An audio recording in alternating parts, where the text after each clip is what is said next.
करें स्टार्ट क्या? Last topic Mahatma Gandhi के आंदोलन पढ़ रहे थे, कंप्लीट हो गया था। तो और उससे पहले है ना, हम पढ़ रहे थे जो आधुनिक भारत का इतिहास है ना, वो लगभग 1924 तक का इतिहास हमने पढ़ा था। 25 में तो काकोरी कांड पढ़ाया था ना आपको। 23 में यूनियनिस्ट, अब कोई शोर नहीं करेगा। 1923 में स्वराज्य पार्टी पढ़ाई थी, ठीक है।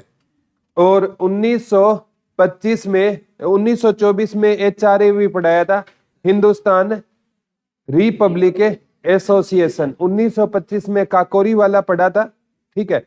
अब क्या होता है बेटा, 1927 में ना एक कमीशन भारत आता है, ठीक है, नियुक्ति होती है 1927 में, जिसे हम बोलते हैं साइमन कमीशन, ठीक है। ये इंपॉर्टेंट है। साइमन कमीशन की नियुक्ति कब हुई थी? 1927 में।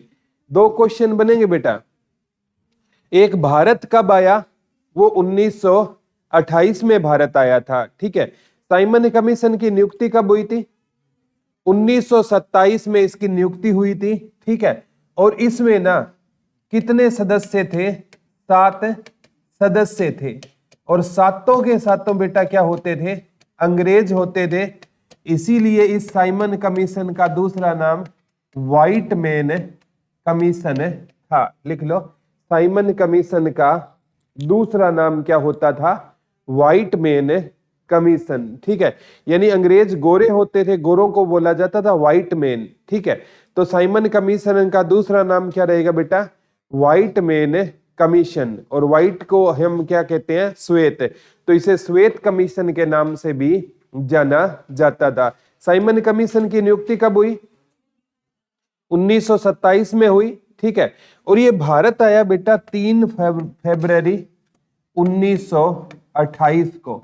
और सबसे पहले ये आया था मुंबई में आया था। भारत कब आया था? 3 फरवरी 1928 को ये कहां आया था? भारत आया था। साइमन कमीशन भारत कब आया था?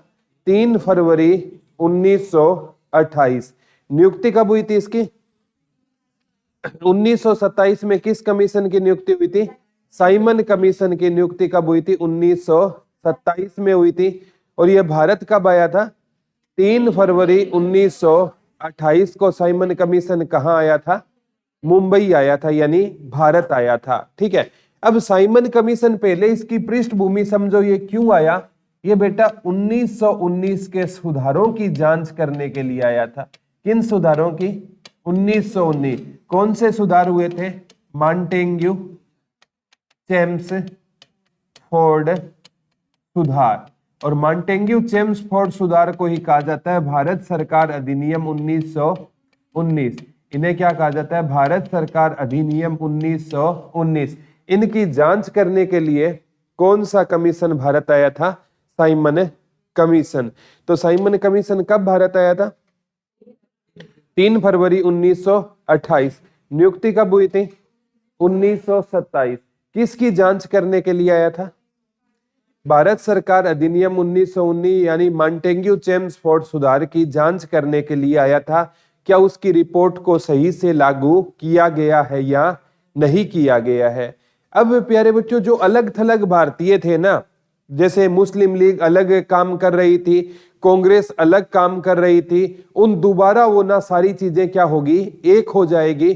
क्योंकि एक ऐसा कमीशन भारत आ रहा है जो भारतीयों के लिए रिपोर्ट तैयार करेगा, लेकिन उसमें एक भी बंदा को किसका नहीं होगा? भारतीय नहीं होगा। तो प्यारे बच्चों, अगर साइमन कमीशन में एक भी भारतीय नहीं है, वो अंग्रेजी रिपोर्ट की जांच करने के लिए आ रही है, क्या वो सही रिपोर्ट बनाएगी? बिल्कुल भी सही रिपोर्ट है नहीं बनाएगी। अगर भारतीय दुखी है ना, तो भी वो रिपोर्ट में नहीं लिखेगी कि भारतीय क्या है? दुखी है। क्योंकि बेटा क्या हुआ था? जलियांवाला बाग हत्याकांड 1919 में हुआ था ना, उसके बाद एक कमेटी बनी थी, हंटर कमेटी, ठीक है। और उसमें तो हालांकि 3 बंदे भारतीय भी थे, 5 अंग्रेज थे, उसने भी ये रिपोर्ट सही नहीं दी थी। उसमें भारतीय थे तो भी रिपोर्ट सही प्रकाशित नहीं करवा पाए, और इसमें तो सारे अंग्रेज थे। तो भारत है ना, दोबारा इस कमीशन ने भारत को एकता के सूत्र में बांधने का काम किया। ठीक है, तो इसका ना विरोध करने के लिए ना प्यारे बच्चों मतलब कांग्रेस साइमन कमीशन का क्या कर रही थी, विरोध कर रही थी। और मुस्लिम लीग है ना, ठीक है, मुस्लिम लीग का सबसे बड़ा चेहरा था मोहम्मद अली जिन्ना। कौन था बेटा? मोहम्मद अली जिन्ना। वो भी इस कमीशन का क्या कर रहा था, विरोध कर रहा था। इस कमीशन का विरोध अगर पूछे किसने नहीं किया, यूनियनिस्ट पार्टी ने। ठीक है, क्योंकि हरियाणा पंजाब के क्षेत्र में बाद में 1937 में कौन सी, क्योंकि यूनियनिस्ट पार्टी बनी तो 1923 में थी, और साइमन कमीशन का इस पार्टी ने क्या नहीं किया, विरोध नहीं किया। तो वो पूछेगा किस पार्टी ने साइमन कमीशन का विरोध में हिस्सा नहीं लिया? Unionist party. क्योंकि हरियाणा और पंजाब के क्षेत्र में सर छोटूराम की कौन सी पार्टी काम कर रही थी? Unionist party. क्योंकि सर छोटूराम महात्मा गांधी के असहयोग आंदोलन के पक्ष में भी नहीं थे, तो उन्होंने इसका क्या किया था, बोला साइमन कमीशन आएगा ना तो ना तो हम उसका स्वागत करेंगे और ना उसका हमें विरोध करेंगे। एक व्यक्ति और था, बड़ा नाम है भीमराव अंबेडकर। ठीक है, भीमराव अंबेडकर ने भी इसका विरोध नहीं किया। तो साइमन कमीशन का कौन सी पार्टी ने विरोध नहीं किया? यूनियनिस्ट पार्टी ने विरोध नहीं किया। और कौन से नेता ने विरोध नहीं किया? भीमराव अंबेडकर ने ना किस कमीशन का विरोध नहीं किया बेटा? साइमन कमीशन का विरोध नहीं किया। ना तो भीमराव अंबेडकर ने विरोध किया और ना किसने किया? Unionist party.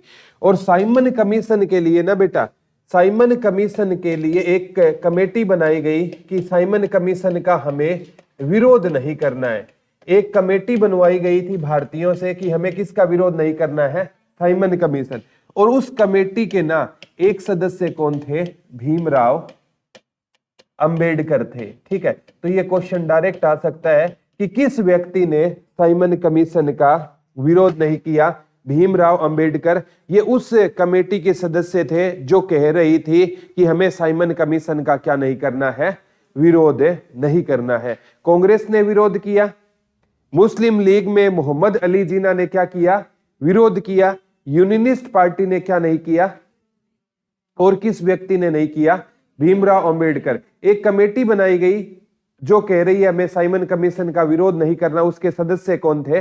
भीमराव अंबेडकर। देखो साइमन कमीशन के सदस्य नहीं थे, ये गलती मत कर देना। उसमें तो 7 सदस्य थे, 7 तो अंग्रेज थे। लेकिन इस कमेटी के इसके मतलब है इसका विरोध ना करने के लिए एक समिति बनाई गई, उसके सदस्य कौन थे? भीमराव अंबेडकर थे। ठीक है, लेकिन साइमन कमीशन का क्या हो रहा था? पूरे भारत में अगर कांग्रेस कर रही है तो क्या हो रहा था? विरोध हो रहा था। जगह जगह साइमन कमीशन गो बैक। ठीक है, साइमन गो बैक के क्या लगाए गए? नारे। और जगह जगह ना, और हम इसे अगर कोई विरोध करते हैं ना तो किससे करते हैं बेटा? काले झंडों से। ठीक है, जगह जगह लिख लो, साइमन कमीशन का विरोध काले झंडों से किया गया। साइमन कमीशन का जगह जगह विरोध किससे किया गया? काले झंडों से साइमन कमीशन का क्या किया गया था? विरोध किया गया था। साइमन कमीशन को जगह जगह क्या दिखाई जा रहे थे? काले झंडे दिखाए जा रहे थे। साइमन कमीशन को जगह जगह क्या दिखाई जा रहे थे? काले झंडे दिखाई जा रहे थे। और साइमन कमीशन का जगह जगह क्या हो रहा था? विरोध। और साइमन गो बैक के, साइमन वापिस जाओ के क्या लगाए जा रहे थे? नारे लगाए जा रहे थे। अंग्रेजों का ना बहुत बड़ा अपमान हो रहा था कि भारतीय है ना उनके कमीशन को क्या कर रहे हैं? विरोध कर रहे हैं। तो ये जहां भी जाता ना, ये अलग अलग जगह जाता है, जैसे मुंबई है, मद्रास है, ठीक है, चेन्नई है, ठीक है, लाहौर आया ना तभी, तो लाहौर में ना साइमन कमीशन का विरोध करने का नेतृत्व सौंपा गया था किसको? लाला लाजपत राय को। ठीक है, लाला लाजपत राय अकेले नहीं थे बेटा। ठीक है, क्योंकि ये लाला लाजपत राय है ना बहुत बड़े कांग्रेस के क्या होते थे? गरम दल के लीडर होते थे। तो लाहौर में, क्योंकि लाहौर में ना इनका दबदबा माना जाता था, और जैसे ही लाहौर में साइमन कमीशन पहुंचा ना तो उस साइमन कमीशन करने का विरोध करने वाली भीड़ का नेतृत्व कौन कर रहे थे? लाला लाजपत राय। अब है ना लाला लाजपत राय पर ना एक ब्रिटिश अधिकारी था जिसका नाम था स्कॉट। क्या नाम था बेटा? स्कॉट। स्कॉट के कहने पर ना जिस भीड़ का नेतृत्व लाला लाजपत राय कर रहे थे ना उस भीड़ पर उसने किसके आदेश दे दिए? लाठी चार्ज के क्या दे दिए? आदेश दे दिए। ठीक है, अब सातों सदस्य आ रहे हैं, इनका विरोध कर रही है भीड़, तो स्कॉट ने भीड़ को ना मतलब तितर बितर करने के लिए किसके आदेश दे दिए थे? लाठी चार्ज के क्या दे दिए? आदेश दे दिए। और इस लाठी चार्ज में जख्मी तो और भी हुए, लेकिन लाला लाजपत राय है ना, वो बुरी तरह क्या हो गए बेटा? बुरी तरह जख्मी हो गए। ठीक है, हालांकि इनकी मृत्यु तो 15 दिन बाद होगी इसके। ठीक है, 8% लाला जी की मृत्यु नहीं हुई, लेकिन ये बुरी तरह ना क्या हो गए? जख्मी हो गए। तो लाला लाजपत राय की एक रचना पूछी जाती, unhappy India. Unhappy India. Unhappy India किसकी रचना होती थी? लाला लाजपत राय की रचना होती थी, जिसे हम दुखी भारत बोलते हैं। अनहैप्पी इंडिया या दुखी भारत लिख लो। अनहैप्पी इंडिया या दुखी भारत किसकी रचना होती थी? लाला लाजपत राय की रचना होती थी। अनहैप्पी इंडिया या दुखी भारत किसकी रचना होती थी? लाला लाजपत राय की रचना का नाम क्या होता था? Unhappy India. किसकी रचना होती थी? लाला लाजपत राय। ठीक है, इस रचना में मतलब लाला लाजपत राय मतलब इस कमीशन का विरोध करते हुए बुरी तरह क्या हो गए? जख्मी। और इन्होंने ना, इनके अंतिम शब्द थे, मेरे शरीर पर लगी, मेरे शरीर पर लगी एक एक लाठी, एक एक लाठी अंग्रेजी साम्राज्य के ताबूत की आखिरी कील सिद्ध होगी। लाला जी की क्या स्टेटमेंट थी बेटा? जैसे बाल गंगाधर तिलक ने कहा था ना, स्वराज्य मेरा जन्म सिद्ध अधिकार है और मैं इसे लेकर रहूंगा। लाला लाजपत राय की कोटेशन लिख लो, मेरे शरीर पर मेरे शरीर पर लगी एक एक लाठी अंग्रेजी साम्राज्य के ताबूत की क्या सिद्ध होगी बेटा? आखिरी कील सिद्ध होगी। ये बात किसने कही थी? लाला लाजपत राय ने। मेरे शरीर पर लगी एक एक लाठी, मेरे शरीर पर लगी एक एक लाठी अंग्रेजी साम्राज्य के ताबूत की आखिरी कील सिद्ध होगी। किसने कहा था? लाला लाजपत राय ने। और लाला लाजपत राय की बेटा 17 नवंबर 1928 को क्या हो गई? मृत्यु हो गई। लाला लाजपत राय की मृत्यु कब हो गई? 17 नवंबर 1928 को लाला लाजपत राय की क्या हो गई? मृत्यु हो गई। इन्होंने क्या कहा था? मेरे शरीर पर लगी एक एक लाठी अंग्रेजी साम्राज्य की क्या होगी? आखिरी कील सिद्ध होगी। ठीक है, साइमन कमीशन देखो आया तो था 3 फरवरी 1928। नियुक्ति कब हुई थी? 1900। साइमन कमीशन ने ना भारतीयों को एक बात कही थी, आप हमारे कमीशन का विरोध कर रहे हो, ठीक है, हम आपके लिए ना अच्छा सोच रहे हैं, ठीक है, अगर आप में इतनी ही लायकियत है ना तो आप अपना खुद का क्या बना लो? संविधान बना लो। साइमन कमीशन ने ना भारतीयों को ना गुस्सा दिलाते हुए बात कही थी, आप खुद का क्या बना लो? एक संविधान बना लो। फिर क्या हुआ बेटा? मोतीलाल नेहरू है ना, 1928 की बात है। कब की बात है? 1928 की बात है। एक व्यक्ति थे जिसका नाम था मोतीलाल नेहरू। तो मोतीलाल नेहरू ने ना किसका संविधान लिख दिया? भारत का संविधान लिख दिया।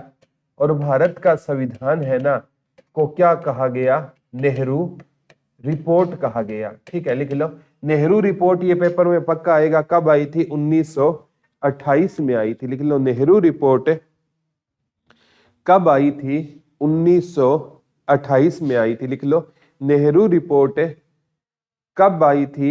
1928 में। और आपसे पूछे बेटा नेहरू रिपोर्ट क्या थी?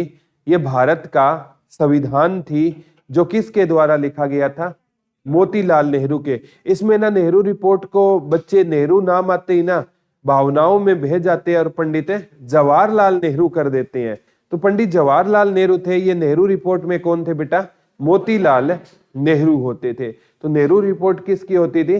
मोतीलाल नेहरू की क्या होती थी, नेहरू रिपोर्ट होती थी। और ये नेहरू रिपोर्ट कब आई थी, 1928 में आई थी। और ये भारत का संविधान ऐसा संविधान था जो किसके द्वारा लिखा गया था, भारतीयों के द्वारा लिखा गया था। ठीक है, ये लिख लो, भारत का ऐसा संविधान था, भारत का ऐसा संविधान था जो किसके द्वारा लिखा गया था, भारतीयों के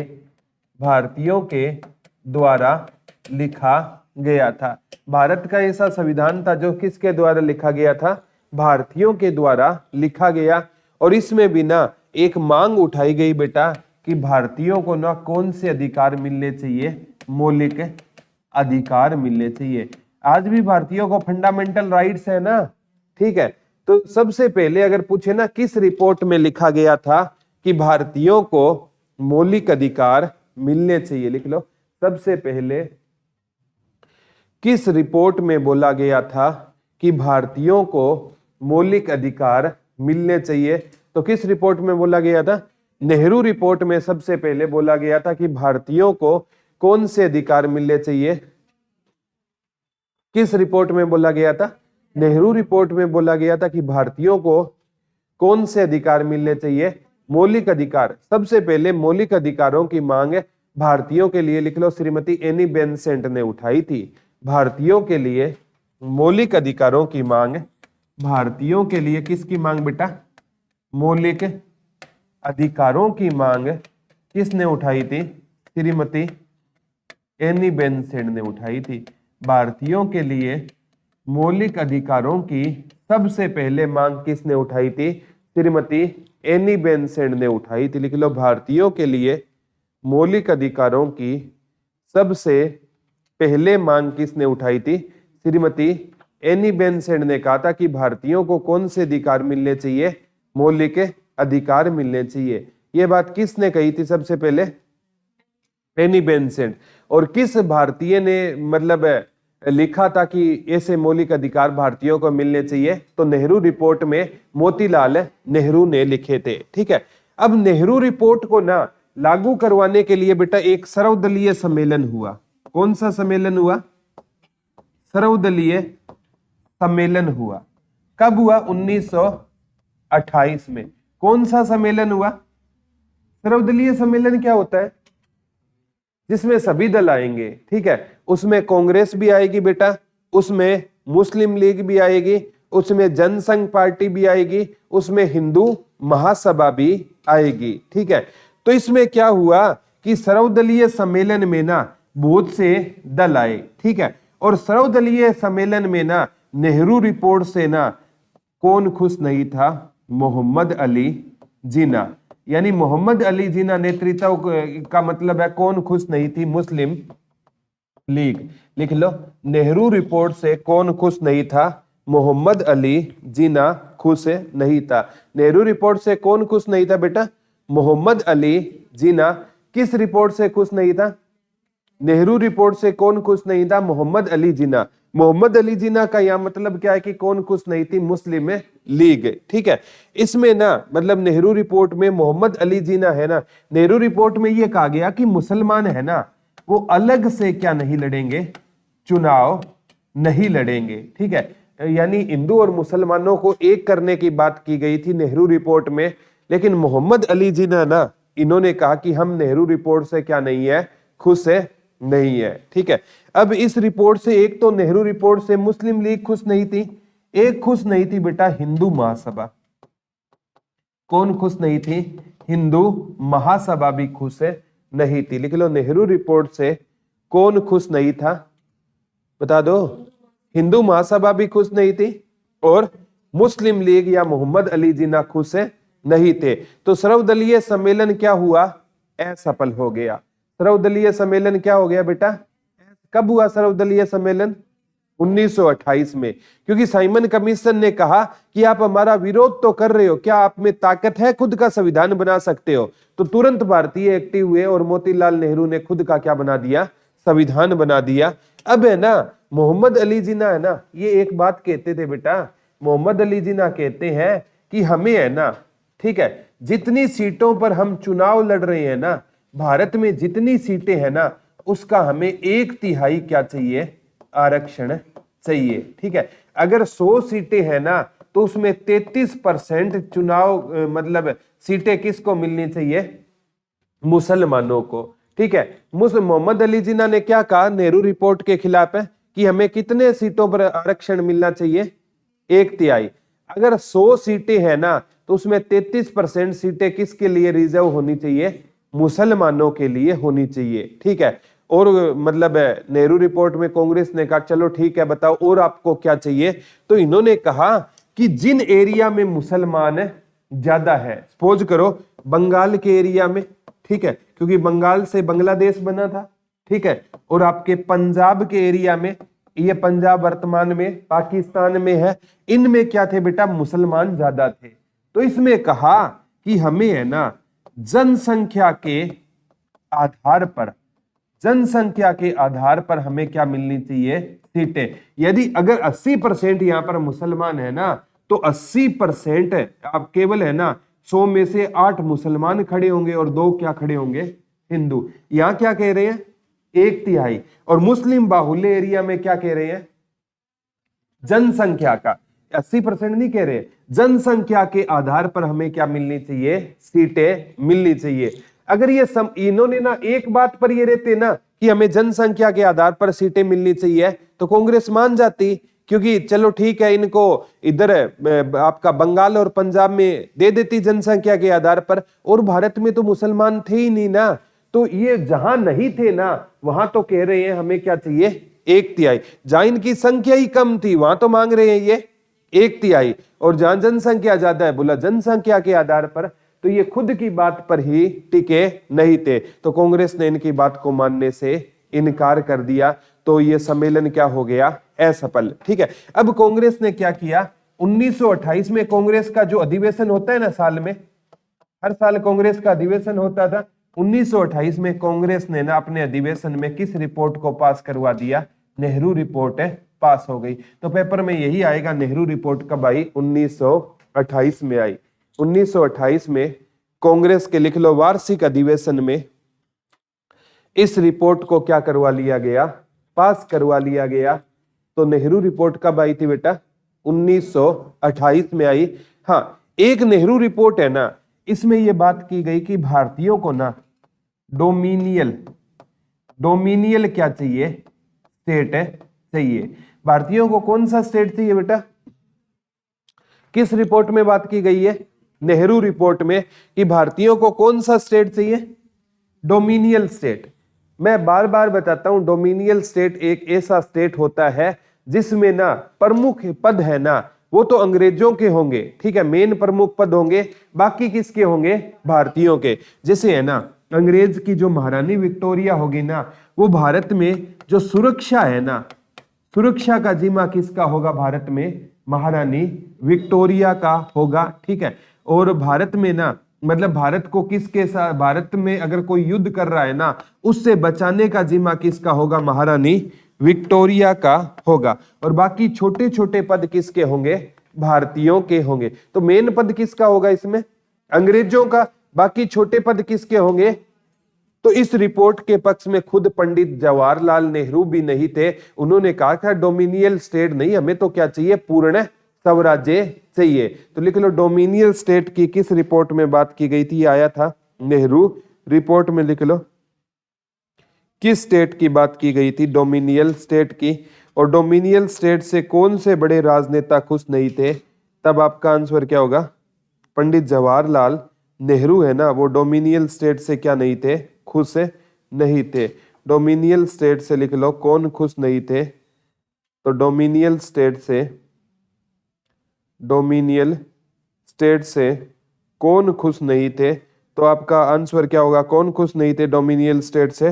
पंडित जवाहरलाल नेहरू है ना, वो भी खुश नहीं होते थे। इसमें सुरक्षा हो गया, जैसे पैसों के मामले है, आर्थिक मामले हैं, वो किसके पास रहेंगे? अंग्रेजों के पास है। और बाकी विभाग किसके पास होंगे? भारतीयों के पास रहेंगे। ठीक है, तो नेहरू रिपोर्ट है ना लागू हो गई, लेकिन क्या हो गई? ये असफल हो गई। मुस्लिम लीग ने नहीं माना इसको, ठीक है, हिंदू महासभा ने नहीं माना, और मोतीलाल नेहरू का जो बेटा था ना पंडित जवाहरलाल नेहरू, वही कह रहा है कि पापा ने ये गलत लिख दिया, हमें डोमिनियल स्टेट नहीं चाहिए, हमें तो क्या चाहिए, पूर्ण साम्राज्य। तो एक तरफ से ये कांग्रेस ने लागू करवा दिया, लेकिन क्या हो गई, असफल। अब है ना, एक 1928 में बेटा एक फार्मूला आया जिसे हम बोलते हैं जीना फार्मूला। कौन सा फार्मूला आया, जीना फार्मूला। जीना फार्मूला नाम से ही है, किसने दिया था, मोहम्मद अली जीना ने, मोहम्मद अली जीना ने दिया था। यह फार्मूला कब आया, 1928 में आया। और ये कितने सूत्रीय फार्मूला था, 14 सूत्रीय फार्मूला था। इसमें ना मोहम्मद अली जीना ने कितनी मांगे रखी थी बेटा, 14 मांगे रखी थी। इसमें मोहम्मद अली जीना ने कितनी मांगे रखी थी, 14 मांगे रखी थी। वही मांगे हैं कि मुसलमान है ना, मुसलमानों को ज्यादा सीटों पर चुनाव लड़ने की क्या मिले, चुनाव लड़ने की आजादी मिले। यानी इसमें ना मेन है ना मुसलमानों के ऊपर बात की गई थी। किस फार्मूले में की गई थी, जिना फार्मूला। कब आया, नेहरू रिपोर्ट कब आई, साइमन कमीशन भारत कब आया, 3 फरवरी 1928। लाला जी की मृत्यु भी कब हुई, 17 नवंबर 1928। ठीक है, अब याद करना, इसने कहा कि ये जिना फार्मूला 1928 में आया था, किसका, मोहम्मद अली जिना का। और कितने सूत्रीय फार्मूला था, और इसमें कहा कि मुसलमानों को ज्यादा सीटों पर चुनाव लड़ने की क्या मिलनी चाहिए, आजादी मिलनी चाहिए। ठीक है, तो ये जिना फार्मूला भी प्यारे बच्चों, इसको कांग्रेस, क्योंकि कांग्रेस की नेहरू रिपोर्ट को किसने नहीं माना, मुस्लिम लीग ने। तो मुस्लिम लीग की इस रिपोर्ट को किसने नहीं माना, कांग्रेस ने। और अंग्रेजों ने भी इस रिपोर्ट को मानने से क्या कर दिया, इनकार। तो जिना फार्मूला भी क्या हो गया, असफल हो गया। तो ये दोनों पेपर में आता है। नेहरू रिपोर्ट कब आई थी, 1928 में, और जिना फार्मूला कब आया था, 1928 में। दोनों क्या हो गए बेटा, तो नेहरू रिपोर्ट तो ये कहती है मुसलमान अलग से चुनाव नहीं लड़ेंगे, और जिना फार्मूला कहता है जितनी सीटें हैं ना उनसे ज्यादा सीटों पर मुसलमान क्या लड़ेंगे, चुनाव लड़ेंगे। एक उन्होंने बात कही कि जहां पर मुसलमान कम है तो वहां तो 1/3 लड़ेंगे, और जहां पर ज्यादा है तो वहां पर किस आधार पर लड़ेंगे। अब कहीं पर मुसलमान अगर 90% है ना, तो जनसंख्या के आधार पर हमारी सीटें डिसाइड होगी कि 9 मुसलमान होंगे और 1 हिंदू। और जहां पर नहीं है वहां पर, मतलब जहां पर कम है तो भी 100 में से 33 क्या लड़ेंगे, मुसलमान चुनाव लड़ेंगे। तो ये दोनों जिना फार्मूला और ये नेहरू रिपोर्ट क्या हो गई, असफल। इधर लाला लाजपत राय की क्या हो चुकी थी, मृत्यु। और लाला लाजपत राय की मृत्यु 17 नवंबर को हुई थी ना, तो 17 एक महीने बाद है ना, कहते हैं 17 दिसंबर 1928 को भगत सिंह ने किसको मार दिया, सैंडर्स को मार दिया। भगत सिंह और चंद्रशेखर आजाद ने किसको मारा था, सैंडर्स को मारा था। कहते हैं लाला जी पर वो गोली चलाने का आदेश किसने दिया, स्कॉट ने। तो स्कॉट पर पहली गोली चलाई थी किसने, चंद्रशेखर आजाद ने। इनका निशाना चूक गया, और स्कॉट का साथ देने वाला पुलिस अधीक्षक कौन होता था, सैंडर्स। तो भगत सिंह ने दूसरी गोली सीधा किसको मारी, सैंडर्स को, और सैंडर्स वहीं पर ढेर हो गया। तो लिख लो 17 दिसंबर। इसे ही बोलते हैं प्यारे बच्चों लाहौर षड्यंत्र केस। क्या बोलते हैं, लाहौर षड्यंत्र केस। इसी के कारण भगत सिंह को क्या होगी, फांसी होगी। ठीक है, तो लिख लो भगत सिंह ने सैंडर्स को कब मारा, 17 दिसंबर 1928 को। भगत सिंह ने सैंडर्स को कब मारा था, बता दो, 17 दिसंबर 1928 को मारा था। भगत सिंह ने सैंडर्स को कब मारा था, 17 दिसंबर 1928 में। भगत सिंह ने किसको मार दिया था, सैंडर्स को। और सैंडर्स को मारकर भगत सिंह ने ना, देखो मैंने आपको बताया था 1928 में ना जो पार्टी थी HRA, उसका नाम Hindustan socialist Republic association, HSRA, ये भी भगत सिंह ने किया था ना। ठीक है, और भगत सिंह ने इस कम मतलब अपनी जो ये पार्टी थी ना, इसके पर्चे बंटवा दिए हमने लाला जी की मौत का बदला ले लिया। देखो कितने घटनाक्रम 1928 में हुए हैं। एक साल से आप है ना इस इतिहास को याद किया करो। 1928 में देखो, सबसे पहले 1928 में साइमन कमीशन भारत आता है 3 फरवरी 1928 में। 1928 में इसका विरोध कौन करते हैं? लाला लाजपत राय। 1928 में ही 17 नवंबर 1928 को लाला जी की क्या हो जाती है? मृत्यु। और 17 दिसंबर 1928 को भगत सिंह है ना किसको मार देते हैं? सैंडर्स को। और 1928 में इनकी पार्टी का नाम क्या होता है? Hindustan socialist Republic association. और 1928 में ही ना कौन सी रिपोर्ट आती है? नेहरू रिपोर्ट। और 1928 में ही कौन सा फार्मूला आता है? जिन्ना फार्मूला। ये सारी चीजें कब हुई थी? 1928 में हुई थी। याद रह जाएगा ना। साइमन कमीशन में कितने सदस्य थे? 7। भारतीय राष्ट्रीय कांग्रेस का गठन हुआ तो कितने सदस्य थे? 72। और दांडी मार्च में कितने थे? 78। हाँ, दांडी मार्च में ना एक लिख लेना, एक वेब मिलर था जो अमेरिकी था। ये पूछा जाता है दांडी मार्च में जो 78 यात्री थे ना, उसमें एक अमेरिकी यात्री कौन था? वेब मिलर होता था। इससे ये अलग है तो क्वेश्चन आ सकता है। दांडी मार्च में जो 78 यात्री थे ना, उसमें एक जो अमेरिकी यात्री कौन होता था? वेब मिलर होता था, जिसने किसका साथ दिया था? महात्मा गांधी का साथ दिया था। ये सविनय अवज्ञा आंदोलन के टॉपिक में लिख लेना ये लाइन कि दांडी मार्च में कल नहीं परसों का टॉपिक है ये, ठीक है। तो दांडी मार्च में कौन सा एक अमेरिकी यात्री था? तब आपका आंसर क्या होगा? वेब मिलर एक अमेरिकी यात्री था। यहां तक याद हो जाएंगे ना?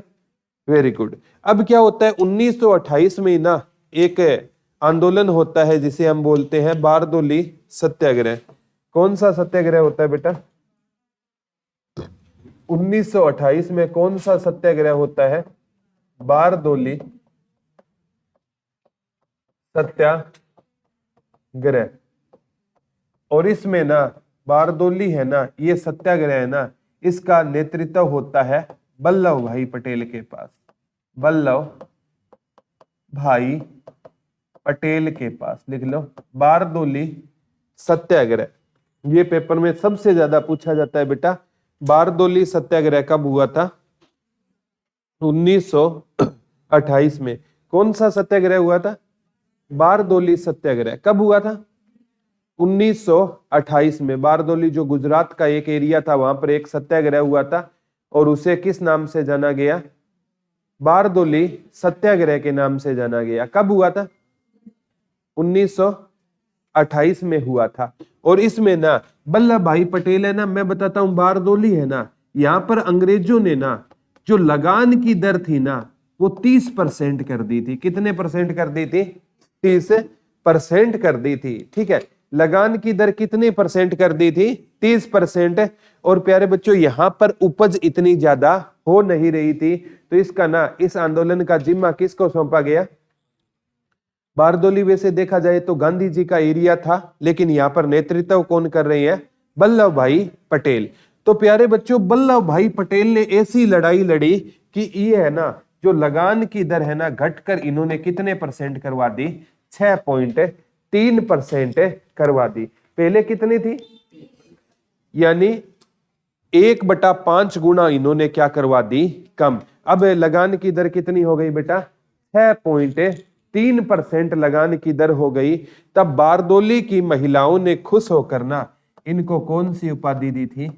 सरदार की उपाधि दी थी। तो ये पेपर में आता है कि सरदार वल्लभ भाई पटेल को सरदार की उपाधि किसने दी थी? बारदोली की महिलाओं ने दी थी। लिख लो सरदार वल्लभ भाई पटेल को, सरदार वल्लभ भाई पटेल को सरदार की उपाधि किसने दी थी? बारदोली की महिलाओं ने दी थी। सरदार वल्लभ भाई पटेल को, सरदार वल्लभ भाई पटेल को सरदार की उपाधि किन महिलाओं ने दी थी? बारदोली की महिलाओं ने। लिख लो सरदार वल्लभ भाई पटेल को सरदार की उपाधि किन महिलाओं ने दी थी? बारदोली की महिलाओं ने दी थी। सरदार वल्लभ भाई पटेल को सरदार की उपाधि किन महिलाओं ने दी थी? तो बारदोली की महिलाओं ने वल्लभ भाई पटेल को कौन सी उपाधि दी थी? सरदार की उपाधि दी थी। सरदार वल्लभ भाई पटेल को कौन सी उपाधि दी थी? सरदार की। किन महिलाओं ने दी थी? बारदोली की महिलाओं ने दी थी। तो बारदोली सत्याग्रह कब हुआ था? 1928 में। लगान की दर कितने थी? 30। 30 से कितनी हो गई? इसमें कहते हैं सरदार वल्लभ भाई पटेल की बेटी ने भी इसमें योगदान दिया था। लेकिन मेन तो आपको ये रखना है कि सबसे बड़ा योगदान किसका था? सरदार वल्लभ भाई पटेल। इन्हें किसकी उपाधि दी गई थी? सरदार की। और कुछ इतिहासकार कहते हैं कि महात्मा गांधी के कहने पर ना बारदोली की महिलाओं ने इनको कौन सी उपाधि दी थी? सरदार। लेकिन ना चाहे महात्मा गांधी आई चाहे कुछ भी आई, मेन आपको ये याद करना है कि वल्लभ भाई पटेल को सरदार की उपाधि किसने दी थी? बारदोली की महिलाओं ने। और वल्लभ भाई पटेल को लिख लो भारत का बिस्मारक कहा जाता है। भारत का बिस्मारक लिख लो। भारत का बिस्मारक किसे कहा जाता है? सरदार वल्लभ भाई पटेल को लिख लो। भारत का बिस्मारक किसे कहा जाता है? सरदार वल्लभ भाई पटेल को। भारत का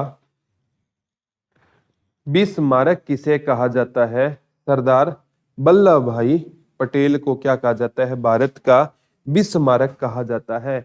बिस्मारक है ना, ये प्यारे बच्चों बहुत बड़े लीडर हुए हैं जिन्होंने ना जर्मनी का क्या किया था? एकीकरण किया था। और भारत का एकीकरण किसने किया था? सरदार वल्लभ भाई पटेल ने किया था। ये बिस्मारक है ना, इसी ने सबसे पहले एक पॉलिसी अपनाई थी, ब्लड एंड आयरन। कौन सी पॉलिसी अपनाई थी?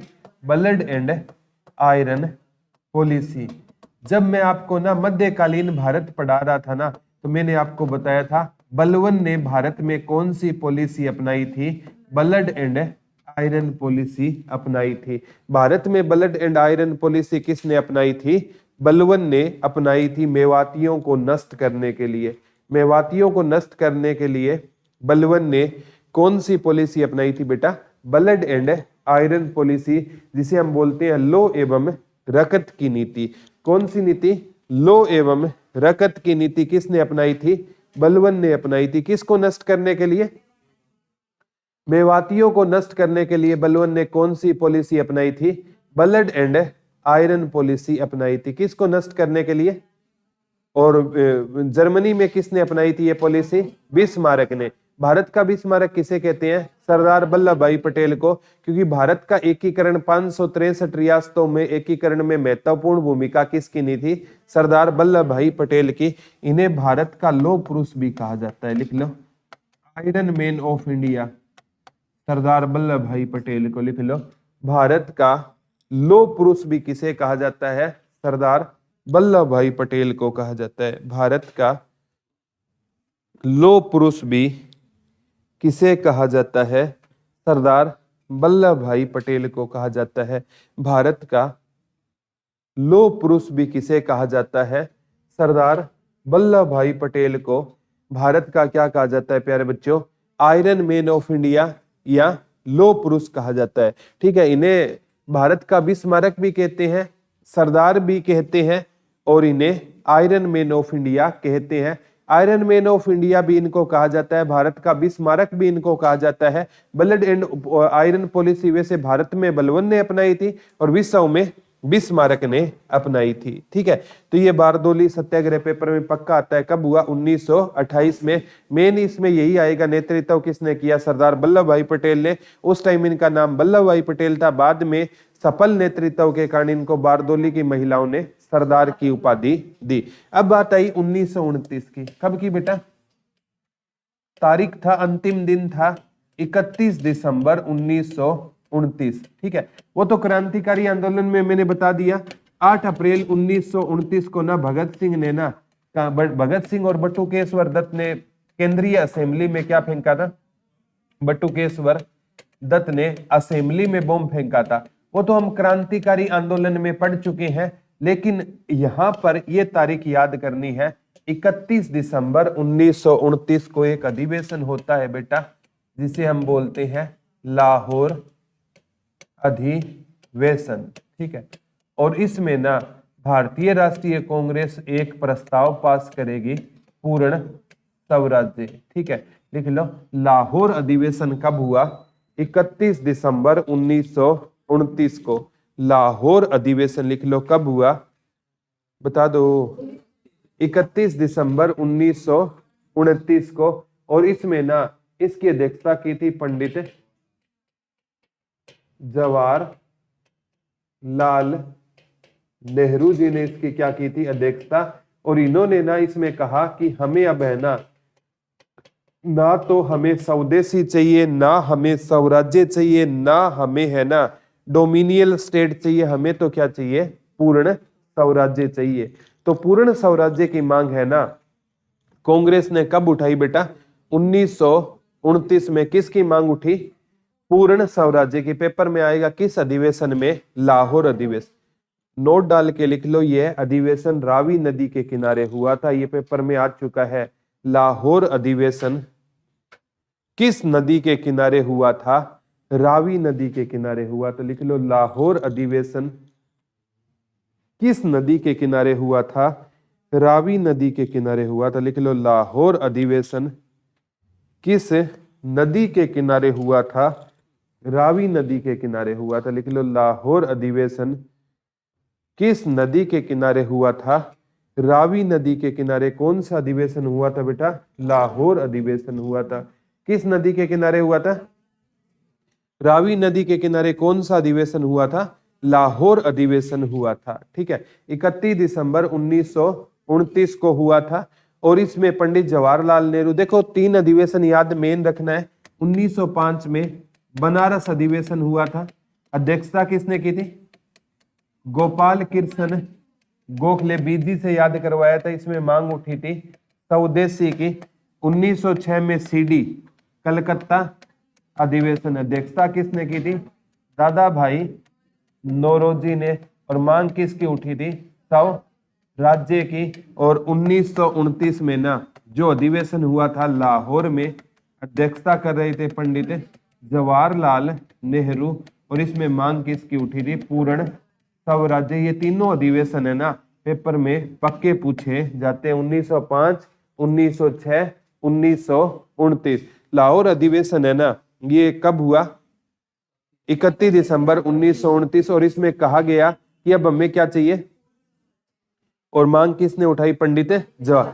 और पंडित जवाहरलाल नेहरू ने अल्टीमेट दे दिया कि हम आने वाली 26 जनवरी 1930 को ना स्वतंत्रता दिवस मनाएंगे। क्या बनाएंगे, या तो अंग्रेज हमें स्वतंत्र कर देंगे, नहीं तो हम क्या बनाएंगे, स्वतंत्रता दिवस मनाएंगे। तो यह क्वेश्चन ग्राम सचिव में आया था कि पहला सांकेतिक स्वतंत्रता दिवस भारतीयों ने कब मनाया, 26 जनवरी 1930 को। लिख लो पहला सांकेतिक स्वतंत्रता दिवस भारतीयों ने कब मनाया था, पहला सांकेतिक स्वतंत्रता दिवस भारतीयों ने कब मनाया था। तब आपका आंसर क्या होगा बेटा, 26 जनवरी 1930 को पहला सांकेतिक स्वतंत्रता दिवस भारतीयों ने मनाया। कब मनाया था, 26 जनवरी 1930। ये कई एग्जामों में आ गया, पहला सांकेतिक स्वतंत्रता दिवस कब मनाया गया, 26 जनवरी 1930। और लिख लो पंडित जवाहरलाल नेहरू पहले भारतीय थे जिन्होंने तिरंगा फहराया। पंडित जवाहरलाल नेहरू पहले भारतीय थे जिन्होंने क्या फहराया था बेटा, तिरंगा फहराया था। लिख लो पंडित जवाहरलाल नेहरू पहले भारतीय थे जिन्होंने क्या फहराया था, तिरंगा फहराया था। पंडित जवाहरलाल नेहरू पहले भारतीय थे जिन्होंने क्या फहराया था, तिरंगा फहराया था। पंडित जवाहरलाल नेहरू पहले भारतीय थे जिन्होंने क्या फहराया था, तिरंगा फहराया था। किसने फहराया था तिरंगा, पंडित जवाहरलाल नेहरू पहले भारतीय थे जिन्होंने क्या फहराया था, तिरंगा। और पहली औरत पूछे ना जिसने तिरंगा, मैडम भिकाजी कामा। पहली कोई औरत पूछे ना जिसने तिरंगा फहराया, मैडम भिकाजी कामा। कहते हैं 1907 में ना इन्होंने जर्मनी में भारतीय तिरंगा फहराया था, मैडम भिकाजी कामा। कोई पहली भारतीय महिला पूछे ना जिसने तिरंगा फहराया, मैडम भिकाजी कामा। उन्होंने कहां पर फहराया बेटा, जर्मनी में तिरंगा फहराया था। मैडम भिकाजी कामा ने तिरंगा कहां पर फहराया था, जर्मनी में। और कोई पुरुष पूछे तो कब फहराया था, 26 जनवरी 1930 1930 को, ठीक है। और इसीलिए बेटा जो हमारा संविधान है ना 2 वर्ष 11 महीने 18 दिन में बनकर तैयार हुआ ना 26 नवंबर 1949 को, उसको लागू नहीं किया गया। क्यों नहीं किया गया? इस 26 जनवरी 1930 को जिंदा रखने के लिए। इसीलिए हमारा संविधान लागू कब होगा? 26 जनवरी 1950। बनकर कब तैयार हुआ था हमारा संविधान? ये पेपर में बहुत बार आता है कि हमारा संविधान बनकर कब तैयार हुआ? 26 नवंबर 1949 को। इसीलिए बेटा 26 नवंबर को हम कानून दिवस के रूप में मनाते हैं। पेपर में आ चुका है 26 नवंबर को कौन सा दिवस होता है? कानून दिवस। कानून को ना शुद्ध हिंदी में विधि बोलते हैं, विधि दिवस। तो 26 नवंबर को कौन सा दिवस होता है? विधि दिवस होता है या कानून दिवस होता है। और 26 जनवरी को ना गणतंत्र दिवस होता है, रिपब्लिक डे होता है। तो 26 नवंबर को कौन सा दिवस होता है? विधि ना आए तो। और 26 जनवरी को गणतंत्र। कल मैंने बताया था 2 अक्टूबर को कौन सा दिवस होता है? अहिंसा। और 30 जनवरी को शहीद दिवस, महात्मा गांधी की मृत्यु होती है ना, शहीद दिवस मनाते हैं, ठीक है। तो ये देखो हमारा संविधान है ना, इस 26 जनवरी 1930 को जिंदा रखने के लिए ना हमारा संविधान है ना बनकर तो तैयार हो गया 26 नवंबर 1949 को, लेकिन हमारा संविधान कब लागू हुआ? 26 जनवरी 1950। अभी 26 जनवरी आ रही है, रिपब्लिक डे आएगा, ठीक है। इतना याद कर लेना, 15 अगस्त होगा ना, उस पर ना मतलब देश को संबोधित करते हैं प्रधानमंत्री, और 26 जनवरी को देश को संबोधित करते हैं राष्ट्रपति। ये याद रख लेना। 15 अगस्त को देश को संबोधित करेंगे, कभी भी देख लेना, प्रधानमंत्री करेंगे। और 26 जनवरी को देश को संबोधित किसके द्वारा किया जाएगा? राष्ट्रपति के द्वारा किया जाएगा। तो 26 जनवरी की रिपब्लिक डे पर भी ना लाल किले में बहुत खतरनाक परेड होती है। और हमारी एक तो 26 जनवरी को होती है और एक 15 अगस्त को होती है, ठीक है। तो ये भी 26 जनवरी आने वाली है, रिपब्लिक डे आने वाला है, ठीक है। और भारतीयों को तिरंगों से 2 ही दिन प्यार होता है, एक तो 15 अगस्त को और एक 26 जनवरी को। बाद में किसी को याद है नहीं आता है, ठीक है। अभी आजकल में ग्रुप में तिरंगे आने शुरू हो जाएंगे, देख लेना, ठीक है। ये प्यार है ना कुछ दिन चलता है, ठीक है। तो आज वाला टॉपिक समझ आ गया क्या? कोई डाउट तो नहीं है? ठीक है। और इस बार तो 26 जनवरी से ज्यादा वेट 22 जनवरी का हो रहा है, ठीक है। जो राम मंदिर का है ना, मतलब वो उसकी डेट क्या है? 22 जनवरी को है। आज वाला समझ आ गया क्या? थैंक यू बच्चों।